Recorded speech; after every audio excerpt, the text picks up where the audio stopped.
It pains me to say this. I am not worthy of this I.E.M.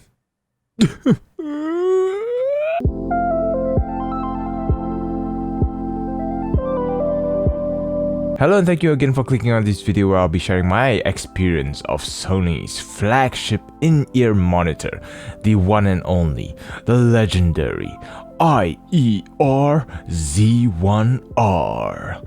If you have not seen my unboxing feature of this I.E.M, I'll leave a link in the description down below for you to check out. Without further ado, let's talk about why this I.E.M is so high up in everyone's list as one of the best I.E.Ms in the market today. Before I go on, let's address the big elephant in the room first. This is a 2,500 Australian dollars in-ear monitor.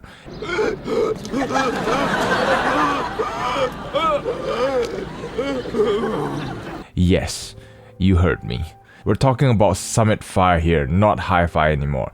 This is the top of the line, competing with the best of the best. Anything that crosses over the $1,000 mark is in that territory in my opinion and should be compared as such. We can sit here and debate for hours talking about diminishing returns and trying to justify the price, and I have a whole separate video talking about this, but the bottom line is I can't justify it. And it is ultimately up to you whether everything I've shared with you today is worthy of its asking price. For me personally, someone who wants to have an experience through the magic of music, this I.E.M is special, and let me explain why. There is a reason why I released a separate dedicated video of the unboxing, because it's an experience on its own. As you've already seen it comes with two cables with a 4.4 and 3.5mm termination. It also comes with 13 pairs, yes you heard me, 13 pairs of interchangeable ear tips, 6 pairs of this really soft ear tips, and 7 pairs of silicone ear tips. Unfortunately, none of them fits my ear with this I.E.M. Talk about setting the bar here though. It also comes with this wonderful case with a magnetic closer. There's a lot of felt in there so your I.E.Ms feel really protected in there. That brushed aluminum look at the cover face. If only the I.E.Ms look like this. It would have been a slam dunk, but instead, we get this. Let's talk about the design. In my humble opinion, this design looks like those stainless steel tables you see on a food court. I'm sure most of you have seen it before, so that's all I see in this I.E.M's design. Stainless steel look, polished, smooth, food court table looking I.E.M. It stands out in all the wrong ways for me. If you like that food court table design, then I'm sure this I.E.M will appeal to you. Let's talk about fit and comfort. This is the most infamous feature of this I.E.M. Think of this as the Mjolnir of the I.E.M world. Whoever can fit this I.E.M in their ear, if they be worthy, shall possess the audio bliss from the Z1R. It's big, it's chunky, it's heavy, and it has hard ridges due to its material. It has a short nozzle. It has all the makings of a difficult fitting for most people. I have tried so many ear tips. The stock ear tips just didn't have enough grip for this I.E.M to stay inside my ear for long periods of time, and the stock cable didn't have enough pull to support the weight of this I.E.M in my ear. So I ended up using the SpinFits W1 ear tips on a large. They have a really sticky grip texture which is perfect to my ears, and I used the FIO LC-RC-MMCX cable, and it is a little tight when you connect it, but due to how tight it was, I'm able to angle the connectors in a way that is on an angle where it's pushing the I.E.M inwards a little. I mean, I failed physics in school, but it's working for me here. Also, the interchangeable termination just helps in a way that I don't have to constantly plug and unplug the connectors just to change terminations.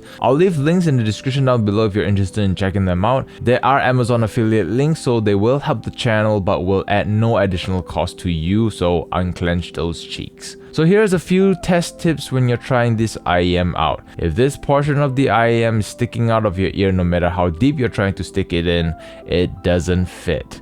If this portion isn't in your ear, it's going to be sore over time due to the pressure it's putting on your ear. Listen for like 3 or 4 songs, and if the Z1R keeps falling off more than once during your listening session, it just won't fit your ear canal as well. If all of the above happens in your testing, maybe it's a sign to look elsewhere for your endgame I.E.M. I know it's hard to accept, but it is what it is. I was in denial when I purchased this I.E.M thinking it fit me perfectly, but I was just lying to myself because of what I'm about to describe next. The sound. For bass, why does everyone talk about this I.E.M having one of the best, if not the best bass in the I.E.M world? And here's why I think it is based on my own experience. It doesn't rumble as deep as either the variations or the OH10s in my opinion, and while personally I would prefer a little more sub bass because that's my personal preference, it's sufficient to carry that rumble as an accompaniment, but it's not a feature. But what that does is help create a solid, tight, impactful mid-bass. Imagine the difference of a dynamic driver's diaphragm playing uncontrollably and one that's just looking tight. You can see it hitting hard and fast, but it's controlled. And that's how it feels when you hear the IER-Z1R's bass. Imagine Beats by Dr. Dre's bass being like a balloon filled with water that has exploded, but the Z1R feels like a ball, just smooth, solid impact. And the way I could describe texture and the sound is something like this. Imagine if that ball was a flat circle.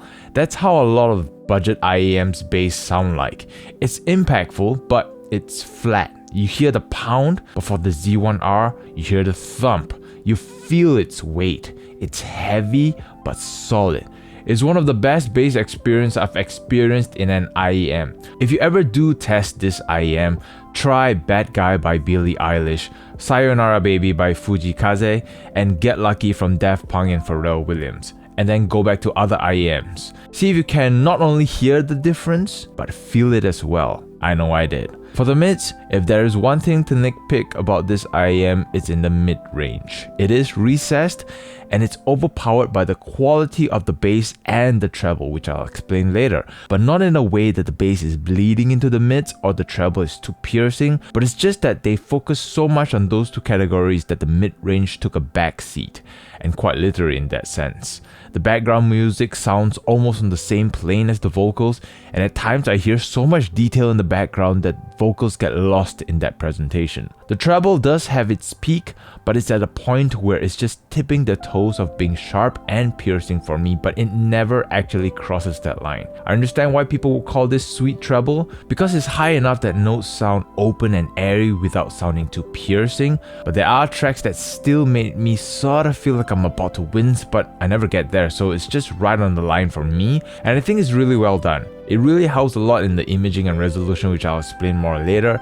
I still think you should try it first because I feel it may be harsh or sibilant to some people. For soundstage and imaging, as I've mentioned earlier, the recessed mids gives that perception of a slightly wider soundstage, and the treble lends itself to this I.E.M having such great imaging and resolution. I understand why they promote this I.E.M as having a 360 holographic experience, although it's a little exaggerated for me, but I can understand how that would feel like, because when the background music comes into the track, you hear it all. The separation between instruments, the placement of different sounds within the track, and with tracks that has a lot of orchestral instrument, it just comes to life. But as mentioned earlier as well, these details make the background music sound like a feature rather than an accompaniment to the music, and it overshadows the vocals quite a bit, and the singer loses its spotlight from the track.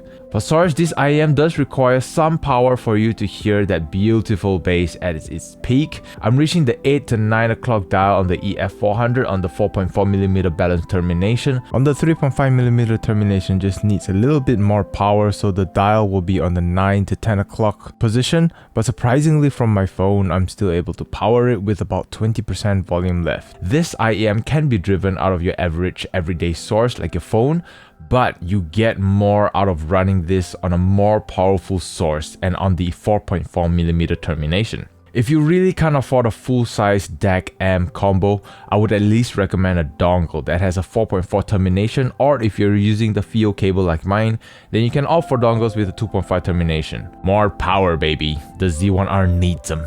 You want that bass? You gotta feed the beast. So to sum it all up, there is a reason why Sony hasn't released a new I.E.M in a very long time, because why would they need to? This I.E.M is still standing high and mighty despite all these years, and it is still competing and even coming at the top over some I.E.Ms that are worth a lot more than the Z1Rs.